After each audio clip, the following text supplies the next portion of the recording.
Labai keista, kad būtent tokiu laikotarpiu, kada nebandoma įspręsti gydytojų klausimą, gydytojų apmokėjimo klausimą, nebandoma spręsti eilių klausimą ir nebandoma nustatyti netgi priemokas, kad būtų galima mokėti, tai Sveikatos apsaugos ministerija kartu su valdančiaja dauguma nusprendžia slaugytojas apkrauti papildomų darbų ir net nenumatant finansavimo.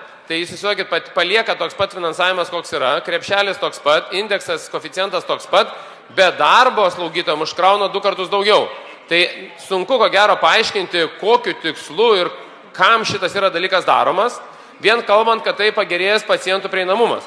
Priešingai, pacientų prieinamumas ne tai, kad nepagerės, bet jis pablogės, nes slaugytojas seselė turės atlikti techninius kažkokius darbus arba net ką pavės gydytojai. Ir dabar įsivaizduokite akreditavimo tarnybą, jeigu nustatys, kad seselė netinkamai atliko kažkokią procedūrą, kažkokį nurodymą gydytojo, taigi neš atsakomybę tai pati seselė ir slaugytoja.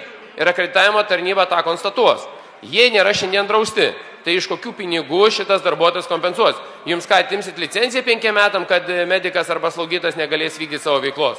Iš ties, kolegos, pasižiūrėkite, kokį teisės aktą jūs bandot prastumti.